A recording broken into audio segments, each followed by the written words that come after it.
গণতান্ত্রিক যে কোনো রাষ্ট্রে সুশাসন ও জবাবদিহি প্রতিষ্ঠায় গণমাধ্যমের ভূমিকা সবচেয়ে গুরুত্বপূর্ণ। তাই গণমাধ্যমকে বলা হয় রাষ্ট্রের চতুর্থ স্তম্ভ। একটি খুঁটি দুর্বল হয়ে পড়লে যেমন কোনো স্থাপনা নড়বড়ে হয়ে যায়, তেমনি গণমাধ্যম সঠিকভাবে কাজ করতে না পারলে গণতান্ত্রিক রাষ্ট্র ধ্বংসের দ্বারপ্রান্তে পৌঁছে যায়। বাংলাদেশের সাম্প্রতিক বছরগুলোতে মূলধারার গণমাধ্যমের নিরপেক্ষতা ও বিশ্বাসযোগ্যতা নিয়ে নানা প্রশ্ন উঠেছে। গণতন্ত্রও তাই অনেকটাই নড়বড়ে। এই অবস্থায় অনেকেই অভিযোগ করে রাজনৈতিক বা কর্পোরেট চাপের কারণে গুরুত্বপূর্ণ কিছু সংবাদ যথাসময়ে প্রকাশ পায় না মূলধারার সংবাদ মাধ্যমে, কিংবা অনেক তথ্য আড়ালেই থেকে যায়। তবে একসময় খবর মানেই ছিল টেলিভিশন, পত্রিকা কিংবা রেডিও। কিন্তু সময় বদলেছে, প্রযুক্তির অগ্রগতির সাথে বদলেছে মানুষের সংবাদ গ্রহণের অভ্যাসও। এখন অনেক ক্ষেত্রেই ঘটনার প্রথম খবর আসে সামাজিক যোগাযোগ মাধ্যমে। একই সাথে তথ্য প্রবাহের পরিবর্তিত এই সময়ে সংবাদের বস্তুনিষ্ঠতা নিয়েও প্রশ্ন উঠছে। এই অবস্থায় মানুষের আস্থা সোশ্যাল মিডিয়ার তথ্যে নাকি মূলধারার সংবাদ মাধ্যমে, সেটি বুঝতে কয়েকটি জরিপ করে বাংলা এডিশন। বাংলা এডিশনের ইউটিউব চ্যানেলের কমিউনিটি পোস্টের অনলাইন জরিপে প্রথম প্রশ্ন ছিল, দেশের মূলধারার গণমাধ্যম থেকে সোশ্যাল মিডিয়া কি বেশি বস্তুনিষ্ঠ? প্রতিবেদন লেখা পর্যন্ত জরিপে অংশ নেয় ৯২,০০০ ব্যবহারকারী। এর মধ্যে ৯৩% মানুষ সোশ্যাল মিডিয়ার পক্ষে ছিলেন, বাকি ৭% মূলধারার গণমাধ্যমের পক্ষে। দ্বিতীয় জরিপে প্রশ্ন করা হয়, বিজ্ঞাপনের কাছে বাংলাদেশের মিডিয়া কি জিম্মি?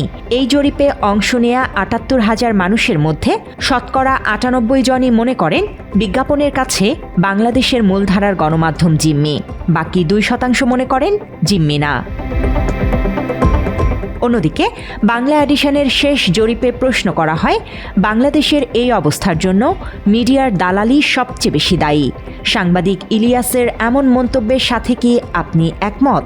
এই জরিপে প্রতিবেদন লেখার সময় পর্যন্ত অংশ নেয় ৬৫,০০০ ইউটিউব ব্যবহারকারী। এর মধ্যে মিডিয়ার দালালিকে দায়ী করেন ৯৮% ভোটার, আর ২% ভোটার মিডিয়ার দালালি না করার পক্ষে ছিলেন। মূলত নানা কারণেই গণমাধ্যমের শূন্য স্থানে দ্রুত জায়গা করে নিয়েছে সামাজিক যোগাযোগ মাধ্যম। কোনো অপরাধ, ধর্ষণ, চাঁদাবাজি কিংবা ক্ষমতার অপব্যবহারের ঘটনা, এসবের অনেক খবরই প্রথমে সামনে আসে ফেসবুক, ইউটিউব কিংবা এক্সের মতো প্ল্যাটফর্মে। সাম্প্রতিক সময়ে চট্টগ্রামে পর শিশুকে নৃশংসভাবে ঘটনা নিয়ে প্রথমে সামাজিক মাধ্যম সয়লাব হয়ে যাওয়ার পর টনক নড়ে মূলধারার গণমাধ্যমের। একইভাবে ত্রয়োদশ জাতীয় সংসদ নির্বাচনেও ফল ঘোষণার আগেই একটি দলকে প্রায় বিজয়ী ঘোষণা করে দেওয়ার অভিযোগ আছে মেইনস্ট্রিম চ্যানেলগুলোর বিরুদ্ধে। অন্যদিকে গণমাধ্যমের স্বাধীনতা নিয়ে কাজ করা সংগঠন রিপোর্টার্স উইদাউট বর্ডার্স তাদের ওয়ার্ল্ড প্রেস ফ্রিডম ইন্ডেক্সে উল্লেখ করেছে, অনেক দেশে রাজনৈতিক চাপ, মালিকানাগত প্রভাব এবং আইনি ঝুঁকির কারণে মূলধারার গণমাধ্যম স্বাধীনভাবে কাজ করতে পারে না। অভিযোগ রয়েছে বাংলাদেশের গণমাধ্যমও কয়েকটি গ্রুপ অব কোম্পানির কাছে জিম্মি। আবার এসব গণমাধ্যমের মালিকরা কোনো অপরাধ করলে সেসবও প্রকাশ করে না সংবাদ মাধ্যম। মাত্র ৩০% টাকায় জমির মালিক হয়ে নতুন বাংলাদেশের গড়ে তোলার স্বপ্ন দেখা বাংলা বসতি।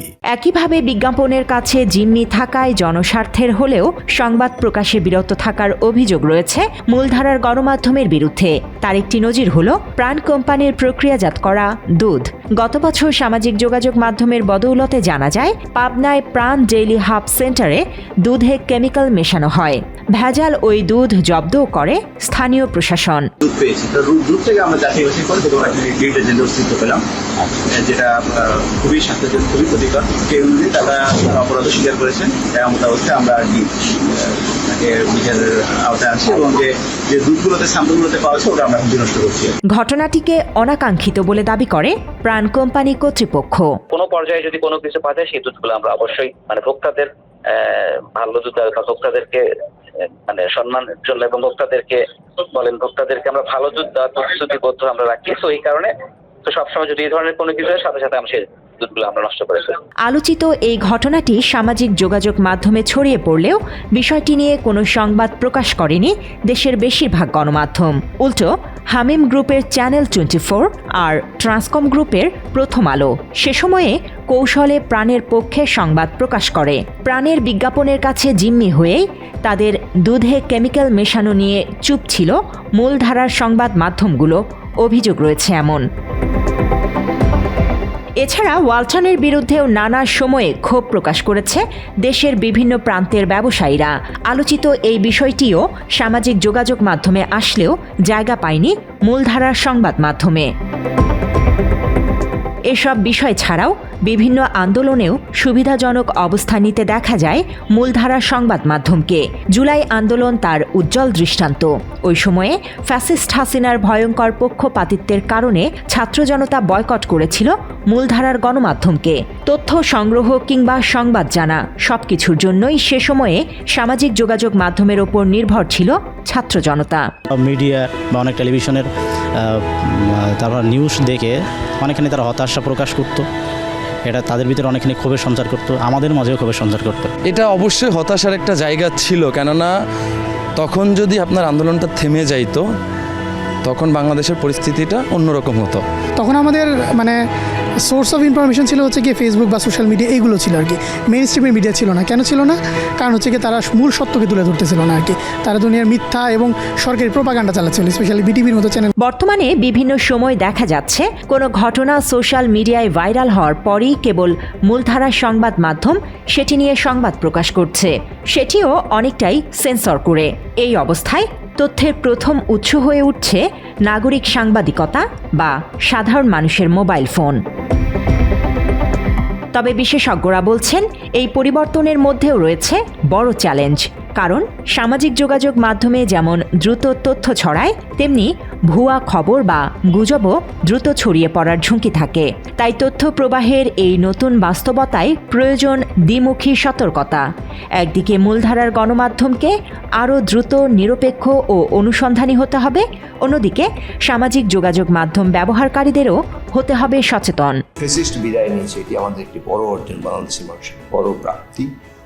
এই প্রাপ্তিকে ধারণ করেই আগামী দিনে বাংলাদেশ যাতে সামনের দিকে এগোতে পারে, মিডিয়া সেক্ষেত্রে একটা বড় ভূমিকা রাখতে হবে। এবং মিডিয়া কারো পাচাটা, কারো গোলাম এটি হবে। তারা সাহসিকতার সঙ্গে এগিয়ে যেতে হবে। সাহস করলে কিন্তু সাহস দেখানো যায়, এটি আমাদের মনে রাখতে। তথ্যের এই প্রতিযোগিতার যুগে মানুষের আস্থা যার উপর থাকবে, সংবাদের ভবিষ্যৎ শেষ পর্যন্ত নির্ধারণ করবে তারাই।